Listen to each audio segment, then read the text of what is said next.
오늘도 복된 아침, 2025년을 시작하는 첫 아침, 첫 주일 아침, 말씀 묵상을 사랑하는 모든 성도들 가정에 주님의 평강이 함께하기를 간절히 소원하면서 오늘 아침 말씀 묵상 시작하겠습니다. 오늘 같이 묵상하실 말씀은 여호수아 4장 1절에서 9절 말씀, 제가 봉독하겠습니다. 그 모든 백성이 요단을 건너가기를 마침에 여호와께서 여호수아에게 말씀하여 이르시되 백성의 각 지파에 한 사람씩 12사람을 택하고 그들에게 명령하여 이르기를 요단 가운데 제사장들의 발이 굳게 선 그곳에서 돌 12를 택하여 그것을 가져다가 오늘 밤 너희 유숙할 그곳에 두게 하라 하시니라. 여호수아가 이스라엘 자손 중에서 각 지파에서 한 사람씩 준비한 그 12사람을 불러 그들에게 이르되 요단 가운데로 들어가 너희 하나님 여호와의 궤 앞으로 가서 이스라엘 자손들의 지파 수대로 각기 돌 한 개씩 가져다가 어깨에 매라. 이것이 너희 중에 표징이 되리라. 후일에 너희의 자손들이 물어 이르되 이 돌들은 무슨 뜻이냐 하거든 그들에게 이르기를 요단물이 여호와의 언약궤 앞에서 끊어졌나니 곧 언약궤가 요단을 건널 때 요단물이 끊어졌으므로 이 돌들이 이스라엘 자손에게 영원히 기념이 되리라 하라 하니라. 이스라엘 자손들이 여호수아가 명령한 대로 행하되 여호와께서 여호수아에게 이르신 대로 이스라엘 자손들의 지파의 수를 따라 요단 가운데서 돌 12를 택하여 자기들이 유숙한 곳으로 가져다가 거기에 두었더라. 여호수아가 또 요단 가운데 곧 언약궤를 맨 제사장들의 발이 선 곳에 돌 12를 세웠더니 오늘까지 거기에 있더라. 아멘. 오늘 말씀 묵상의 제목을 못 가본 길이 더 아름답습니다 라는 제목을 사용했는데 이것은 박완서 씨의 마지막 산문집의 제목에서 온 것입니다. 작가는 이 글에서 못 가본 길에 대해 두려워하지 말 것을 이야기합니다. 사실 우리 모두가 불확실한 미래에 대한 두려움이 있습니다. 그것은 못 가본 길에 대한 불확실성 때문이지요. 거기에 무엇이 있는지, 어떤 일들이 기다리고 있는지 도무지 알 수 없기 때문입니다. 자, 오늘은 2025년의 첫 주일 아침입니다. 한 해의 출발 시점에 서 있는 것이지요. 그래서 오늘은 서로를 축복하는 인사들 많이 나누셨을 것입니다. 우리가 나눈 인사 중에 가장 많은 인사는 새해 복 많이 받으세요. 새해는 복 많이 받으세요 라는 말이었겠지요. 우리가 이렇게 서로의 복을 비는 이유는 앞으로 펼쳐질 못 가본 미래에 대한 불안에 대한 자가 처방이라고 생각됩니다. 자가 처방이라. 우리가 새해에 겪게 될 일이 어떤 일인지 모르지만 하나님께서 복을 많이 베풀어 주시는 한 해가 되기를 바라는 소원을 나눈다는 것이지요. 그만큼 못 가본 미래에 대한 두려움이 큰 것이 사실입니다. 이스라엘 백성도 마찬가지였습니다. 애굽을 떠난 백성들이 광야에서 몽땅 죽임을 당했습니다. 지금 남은 세대는 애굽을 떠난 조상 모두들이 죽고 난 후에 태어난 신세대들, 즉 출애굽을 경험하지 못한 신세대들 뿐이었습니다. 그들을 이끌었던 강력한 지도자 모세도 죽었습니다. 더욱이 그들에겐 이제 가나안이라는 강대국을 정복해야 할 엄청난 일까지 눈앞에 있었던 것이지요. 이제 그들이 돌아갈 길은 없었습니다. 이들이 이전에 의지했던 모세 같은 강력한 지도자도 그들에겐 없었습니다. 그들 앞에는 건너가야 될 요단강이 가로막고 있었을 뿐이었습니다. 총체적으로 두려움에 사로잡혀 있었다고 말할 수밖에 없습니다. 그런데 바로 그때 하나님께서 여호수아에게 나타나 말씀하셨습니다. 그리고 두 가지를 당부하셨습니다. 하나는 여호수아에게 모세에게 주셨던 언약을 다시 상기시켜 주신 것입니다. 성경을 보시겠습니다. 여호와의 종 모세가 죽은 후에 여호와께서 모세의 수정자 눈의 아들 여호수아에게 말씀하여 이르시되 내 종 모세가 죽었으니 이제 너는 이 모든 백성과 더불어 일어나 이 요단을 건너 내가 그들 곧 이스라엘 자손에게 주는 그 땅으로 가라. 내가 모세에게 말한 바와 같이 너희 발바닥으로 밟는 곳은 모두 내가 너에게 주었느니 곧 광야와 이 레바논에서부터 큰 강 곧 유브라다의 강까지 해쪽 속의 온 땅과 또 해지는 쪽 대해까지 너의 영토가 되리라. 내가 모세에게 말해준 것처럼 너희 발로 밟는 모든 곳이 이미 너희에게 주어졌으니 더 이상 두려워하지 말라 말씀하신 것입니다. 두 번째 주신 말씀은 여호수아 개인에게 주신 말씀입니다. 내가 너에게 명령한 것이 아니냐. 강하고 담대하라. 두려워하지 말며 놀라지 말라. 네가 어디로 가든지 네 하나님 여호와가 너와 함께 하느니라 하시니라. 하나님께서는 앞 몇 절의 말씀들을 통해 여호수아에게 3번이나 강하고 담대하라 라는 말씀을 반복하셨습니다. 지도자는 누구보다도 더욱 담대해야 한다는 것을 말씀하신 것이겠죠. 이렇게 친히 나타나 주시고 말씀해 주신 하나님께 힘을 얻은 여호수아는 백성 지도자들을 향해 명령했습니다. 이제 양식을 준비하라. 하나님께서 사흘 안에 이 요단강을 건너가게 하시고 가나안 땅을 차지하게 하실 것이다. 하나님께서 여호와의 종 모세에게 하셨던 것처럼 이 말씀을 잊지 말아야 한다 라고 명령하고는 곧 2명의 정탐꾼을 가나안으로 파송했습니다. 정탐에서 돌아온 정탐꾼들은 거기서 만난 기생 라합의 이야기를 전함으로 모두가 승리할 수 있다는 확신을 갖게 되었습니다.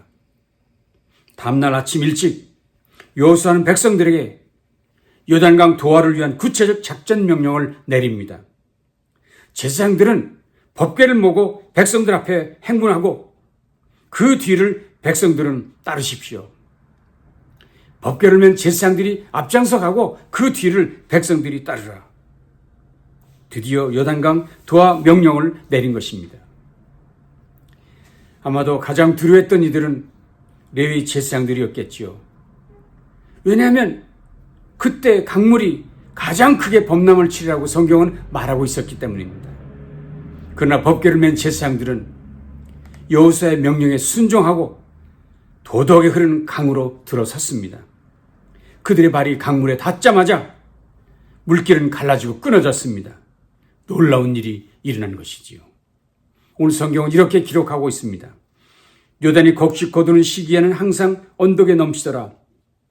궤를 맨 자들이 요단을 이르며 궤를 맨 제사장들의 발이 물가에 잠기자 곧 위에서부터 흘러내리던 물이 그쳐서 사르단에 가까운 매우 멀리 있는 아담 성읍 변두리에 일어나 한 곳에 쌓이고 아라바의 바다 여매로 향하여 흘러가는 물은 온전히 끊어졌다. 물은 한 곳에 쌓이고 온전히 끊어졌다는 것입니다. 그것을 바라보고 있던 수백만의 백성들도 뒤를 이어 마른 땅을 건너듯 요단강을 무사히 건너게 되었습니다. 참으로 놀라운 일이 벌어진 것입니다. 아마 백성들은 이때 위대한 지도자 모세를 따라 홍해를 건넜던 그 조상들의 이야기를 생각해냈을 것입니다. 그때 모세의 지팡이가 그 기적을 이뤘는데 이제는 제사장들이 맨 법궤가 강물을 가렸다. 놀라운 일이라. 정말 출애굽을 경험하지 못했던 신세대들에게는 엄청난 감동의 시간이었을 것입니다. 그런데 그때 하나님께서 여호수아에게 말씀하셨습니다. 각 지파에서 한 명씩 12명을 치유해 그들로 하여금 돌을 취하게 하고 그것들을 그들이 머물게 된 곳으로 가져오라 명령하신 것입니다. 여호수아는 백성들만 아니라 언약궤를 맨 제사장들에게도 12개의 돌들을 취하라고 이야기합니다. 이것이 무슨 의미인가? 의아해하는 백성들에게는 이렇게 설명해 주었습니다. 오늘 말씀 6절과 7절입니다. 이것이 너희 중에 표징이 되리라. 후일에 너희 자손들이 물어 이르되 이 돌들은 무슨 뜻이냐 하거든 그들에게 이르기를 요단물이 여호와의 언약궤 앞에서 끊어졌나니 곧 언약궤가 요단을 건널 때 요단물이 끊어졌으므로 이 돌들이 이스라엘 자손에게 영원히 기념이 되리라 하라. 이스라엘 자손에게 영원히 기념이 되리라 하라. 여기 본문에서 강조된 단어는 언약궤라는 단어입니다. 왜 이 말씀을 강조하는 것일까요? 이것이 무슨 의미를 가진 것일까요? 여호수아는 23절에서 이렇게 해석을 했습니다. 너희 하나님 여호와께서 요단물을 너희 앞에서 마르게 하사 너희를 건너게 하신 것이 너희 하나님 여호와께서 우리 앞에 홍해를 말리시고 우리를 건너게 하신 것과 같았나니. 다시 말하면 언약궤는 하나님의 임재, 하나님의 능력이었다는 것을 여호수아는 말하고 있는 것이었습니다. 그러니 결국 하나님께서는 백성들이 그 돌들을 보면서 하나님을 항상 경외하게 하신 것이라는 것을 우리가 알 수 있습니다. 여기서 우리가 분명히 깨닫는 것이 있습니다. 이스라엘 백성들이 겪고 있는 그 극심한 염려, 미래에 대한 두려움, 가나안 땅에 대한 모든 공포들은 그 언약궤, 하나님의 말씀, 하나님의 임재 앞에서 모두 물러가게 된다는 사실입니다. 그것을 기억하게 하시려고 그 돌들을 취하게 하시고 그것들을 길갈에 세우게 하셨다는 것입니다. 그러므로 그 돌들을 볼 때마다 구원의 하나님을 생각하고 그리고 그 돌들을 볼 때마다 하나님의 말씀이, 하나님의 임재가 우리를 이렇게 이끌었다 깨닫게 하게 하심이었다는 것입니다. 저는 본문을 묵상하면서 잠시 출애굽 때 홍해를 건넌 사건과 여기 요단강을 건널 때의 사건을 생각해 봅니다. 하나님께서는 홍해를 건너고 나서는 그 어떤 기념물도 취하라고 얘기하지 않으셨습니다. 다시 말하면 홍해의 돌들 가지고 나와서 기념물로 삼으라는 말씀하신 적이 없습니다. 그런데 여기 요단강을 건넌 후에는 거기서 돌들을 들고 나오게 하시고 기념물로 세우라 명령하셨다는 것입니다. 홍해 때는 안 하셨는데 요단강 때는 하셨다는 것, 왜 그렇게 하셨을까? 생각해 보니 사실 홍해 그리고 요단강은 비교가 되지 않았습니다. 홍해는 바다였고요. 요단은 강이었습니다. 한 번 바다를 건넌 것이고요. 이번엔 강을 건넌 것입니다. 그런데 그렇게 비교도 될 수 없는 바다를 건넌 후에는 아무 말씀도 없으시다가 요단강을 건넌 후에는 돌들을 취하여 기념하라고 하시니 그 이유가 무엇일까? 그것은 홍해를 건넌 것은 구원의 시작이었지만 다시 말하면 홍해를 건너는 것은 최종적 사건이 아니었다는 것입니다. 홍해를 건넌 후에 이스라엘 백성은 가나안으로 들어가는 그것이 최종 목적지였다는 것이지요. 그래서 요단강을 건넌 후 영원히 거하게 될 가나안에서는 항상 잊지 말고 기억해야 할 기념의 돌들이 필요했다고 이야기하는 것입니다. 우리도 마찬가지입니다. 우리가 구원받은 일은 매우 중요하지요. 결코 잊어서는 안 될 일입니다. 그런데 그것과 함께 또 중요한 일, 구원받은 이후 계속해서 잊지 말아야 할 중요한 일이 있다는 것입니다. 구원받은 이후에도 꼭 간직하고 기억해야 할, 붙들어야 할 일이 있다는 것. 물론 그것이 돌입니까? 아니지요. 돌보다 더 중요한 것, 결코 없어지지 않는 것, 멸하지 않는 것이 있습니다. 그것이 무엇입니까? 법궤, 하나님의 말씀입니다.